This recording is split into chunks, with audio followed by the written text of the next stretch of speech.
আসসালামু আলাইকুম, কেমন আছেন আপনারা সবাই? আশা করি ভালো আছেন। আলহামদুলিল্লাহ, আমি অনেক বেশি ভালো আছি। আজকে আমি দেখাবো কিভাবে খুব সহজেই আপনারা বেগুন এবং কচু দিয়ে বোয়াল মাছের রেসিপিটি তৈরি করতে পারেন। সেজন্য এখানে আমি নিয়েছি বেগুন এবং কচু। বেগুন এবং কচু আমি ভালোভাবে কেটে নেব, কেটে ধুয়ে তুলে নেব। আর এখানে নিয়েছি আমি জিরা বাটা, আদা বাটা, 4-5 কোয়া রসুন এবং পেঁয়াজ থেতো করা।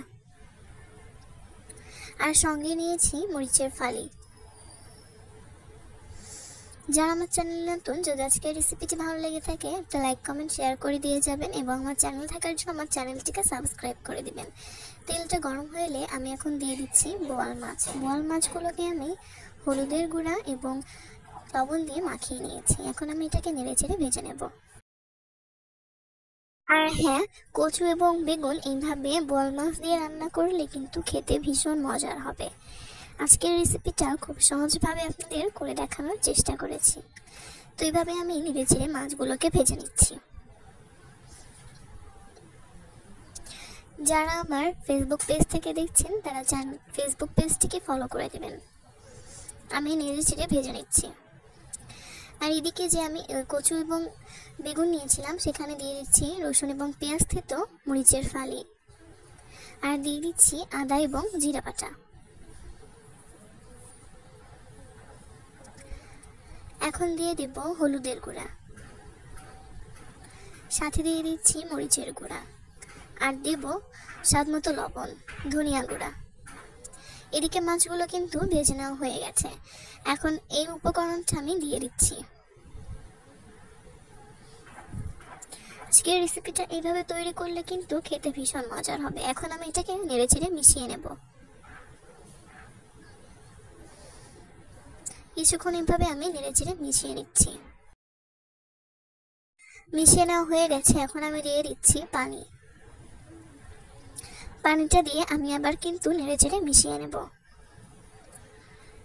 নেড়েচেড়ে দেওয়া হয়ে গেলে এখন একটা ঢাকনার সাহায্যে ঢেকে দেব। কিছুক্ষণ পর ঢাকনা তুলে দেখতেই পারছেন, এভাবে আমি এখন নেড়েচেড়ে দিচ্ছি। এইভাবে আমি কিছুক্ষণ নেড়েচেড়ে রান্না করে নেব। আর কচু এবং বেগুন দিয়ে রেসিপিটা তৈরি করলে খেতে কিন্তু ভীষণ লোভনীয় লাগবে। আপনারা যারা এখন এভাবে খাননি, একবার হলেও ট্রাই করে দেখতে পারেন। এভাবে আমি নেড়েচেড়ে মিশিয়ে নিচ্ছি। এখন আমি এটাকে রান্না করে নেব।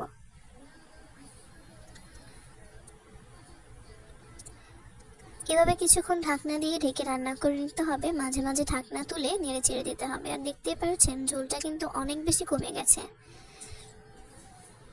এভাবে নেড়েচেড়ে আর কিছুক্ষণ রান্না করে নিতে হবে।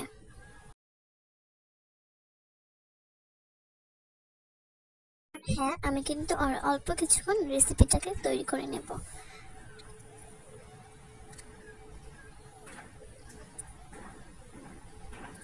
এইভাবে মাছ রান্না করলে কিন্তু খেতে দারুণ বেশি মজার হবে। তো রান্নাটা কিন্তু প্রায় শেষের পর্যায়ে। আমি এখন চুলাটা অফ করে দেব। আর দেখতেই পাচ্ছেন কেমন হয়েছে আজকের রেসিপিটি। আশা করব আজকের রেসিপিটি ভালো লেগেছে। খেতে কিন্তু ভীষণ মজার ছিল। আপনারা যারা রেসিপিটি এখনো ট্রাই করেননি অবশ্যই ট্রাই করবেন, খেতে দারুণ বেশি মজার লাগবে। তো আজকের মতো এই পর্যন্তই। সবার জন্য অনেক বেশি দোয়া এবং শুভকামনা রইল। রেসিপিটি ভালো লেগে থাকলে আমার চ্যানেলটিকে সাবস্ক্রাইব করে দিবেন আর ফেসবুক পেজটিকে ফলো করে দিবেন। আজকের মতো এই পর্যন্তই। সবার জন্য অনেক বেশি দোয়া। নতুন কোনো ভিডিওতে নতুন রেসিপি নিয়ে হাজির হয়ে যাব। সেই পর্যন্ত সবাই অনেক বেশি ভালো থাকবেন। বিদায় জানাচ্ছি। আল্লাহ হাফেজ।